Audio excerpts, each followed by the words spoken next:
पिछले एपिसोड में आपने देखा कमरगाह की तैयारियां शुरू होती हैं। दिलगीर अली कुली खान की भारी भरकम तलवार को देखकर दंग रह जाता है। लोहे जितनी मोटी और संगीन तलवार को देख दिलगीर का मुंह खुला का खुला रह जाता है। कुली खान लुत्फ भरे अंदाज के साथ मजाक करते हुए कहते हैं कि साहिब आलम ने दिलगीर को आने वाले कमरगाह में फौज के सबसे अगले वाले दस्ते का सरदार मुकम्मल करने का फैसला किया है। अब अबुल हसन भी उनकी गुफ्तगू का हिस्सा बनते हैं और दिलगीर उन्हें बताते हैं कि उसे भी शहंशाह के दरबार में रुतबा चाहिए और उसके लिए उसे भी तलवारबाजी सीखनी होगी। ये सुन अली कुली खान दिलगीर को वैसे ही एक भारी भरकम दूसरी तलवार उठाकर लाने को कहते हैं और उसे और अबुल हसन को मश्क करता हुआ देख कुछ सीखने को कहते हैं। दिलगीर वैसे ही करता है। गिरते पड़ते, लटकते हुए, घसीटते हुए, पसीना पसीना होकर किसी तरह से एक भारी भरकम तलवार को खीमे तक लेकर आखिर पहुंच ही जाता है। अबुल हसन और अली कुली खान के बीच मश्क शुरू हो जाता है। दिल को दहला देने वाला मश्क। तलवारों की चकचक, जमीन पे गिरते कदमों की गूंज और सांसें ऐसे टकराते हुए जैसे कि जंग का ऐलान हो गया हो। आखिर मश्क एक ऐसे मकाम पर आकर रुक जाता है जहां न किसी की हार होती है और ना ही किसी की जीत। वहीं साहिब आलम का बुलावा आता है। शहजादे सलीम कुली खान को कमरगाह के लिए बुलाए गए फौज में से मोर्चे पर गए हुए फौज की कुछ टुकड़ियों को वापस बुलाने का हुक्म देते हैं और ये भी ऐलान करते हैं कि कमरगाह पर जाने का फैसला अब नवरोज तक मुलतवी किया गया है। वो ये भी बताते हैं कि शहंशाह भी इस शिकार में उनके साथ जाएंगे और ये भी कि उन दोनों में कौन ज्यादा शेरों का शिकार करेगा, इसका मुकाबला भी छिड़ गया है। इस बार की मुहिम काफी मुश्किल होगी कहकर अली कुली खान को आगाह किया जाता है। अब आगे।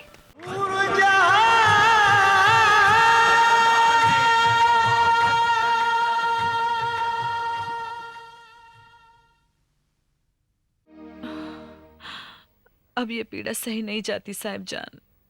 घबराने की कोई जरूरत नहीं। वक्त आने में अभी और दिन बाकी हैं। ये दर्द वक्ती है। मैंने जो दवा दी है उससे फौरन आराम मिलेगा। इसका मतलब है महारानी को संदेशा भेजने की कोई आवश्यकता नहीं। बिल्कुल नहीं। अब मैं चलती हूँ।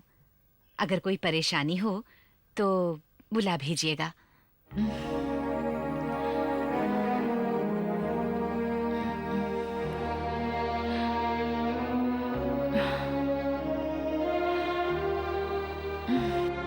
प्रणाम राजकुमारी। आओ। अब कैसी है आपकी तबीयत? वैसे ही है। मैं जो समाचार लाई हूँ उसे सुनकर आपकी तबीयत बिल्कुल ठीक हो जाएगी। क्या समाचार लाए हो? मैं जब मंदिर से वापस आ रही थी तो यहाँ महल में मुझे साहिब आलम मिले। उन्होंने आपका हाल पूछा तो मैंने कहा बच्चा पैदा होने का वक्त निकट आ रहा है। तो उन्होंने कहा ठीक है, अपनी राजकुमारी से कह देना कि हम शाम को उन्हें मिलने आएंगे और रात वहीं बिताएंगे। बहुत कृपा होगी उनकी। ये सुनकर हम उनके बहुत आभारी हुए।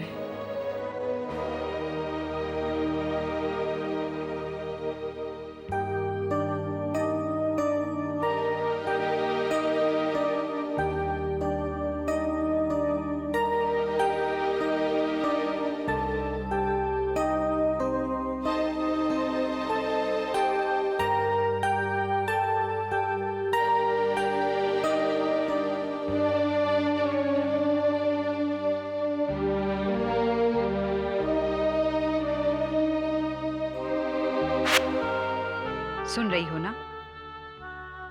पूरी तवज्जो से सुन रही हूँ मलिका हुजूर।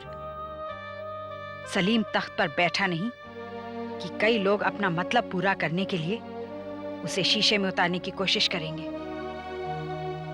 अगर तुम उसकी मलिका होगी तो ऐसा नहीं होगा।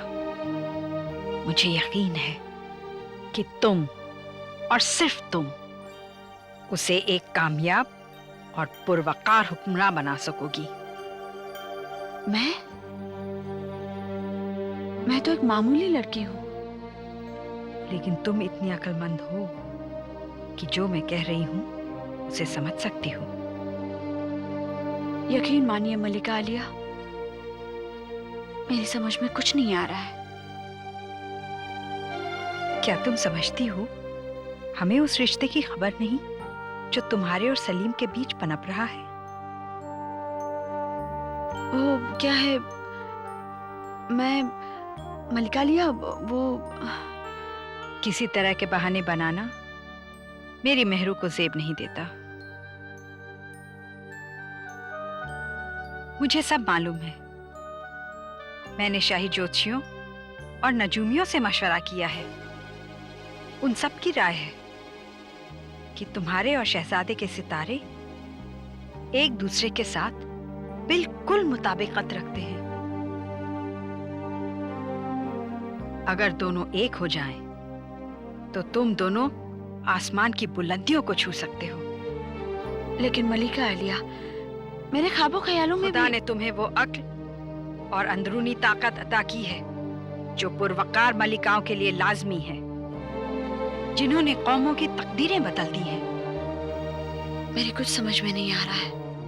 अगर तुमने वो रुतबा हासिल किया जिसकी हमें तमन्ना है, तो वो कईयों के लिए फायदेमंद होगा। नहीं, शाही तख्त क्या, दुनिया की सारी शान शौकत, सारी दौलत मुझे किसी की बंदी बनने का लालच नहीं दे सकती। मैं अपनी मर्जी से जीऊंगी, और वो भी अपनी शर्तों पर। क्या हुआ मेरू? कुछ नहीं, एक अजीब ख्याल था। जिसका ताल्लुक साहिब आलम से है? हाँ। कैसा ख्याल? मैं सोच रही थी मलिका बिल्किस बेगम ने क्या कहा। क्या कहा उन्होंने?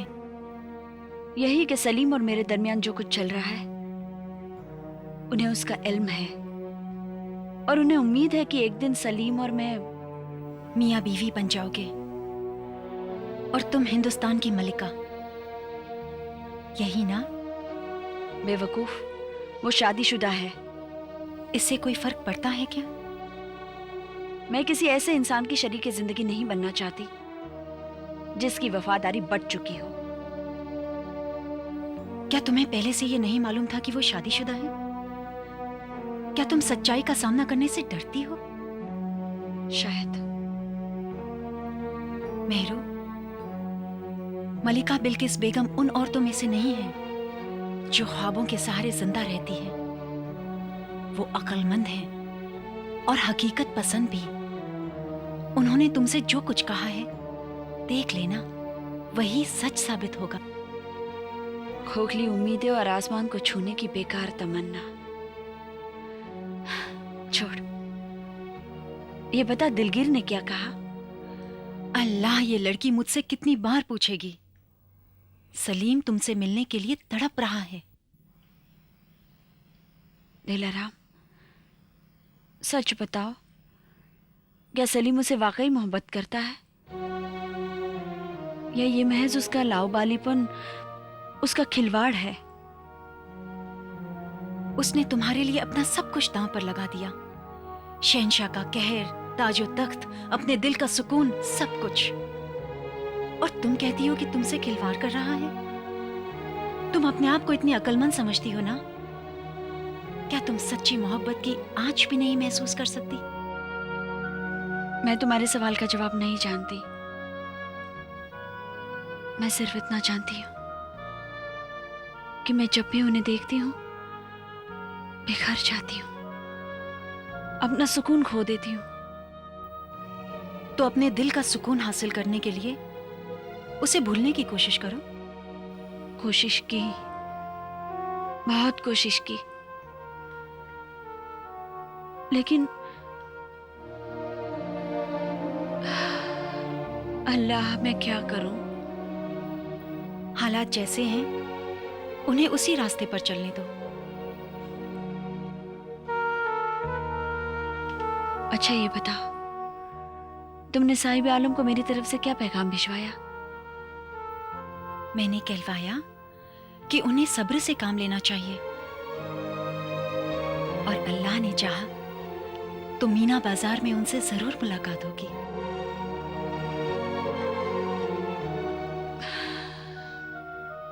मेरे अल्लाह, अब अपने धड़कते दिल को सहारा दो और मीना बाजार लगने की घड़ी का इंतजार करो।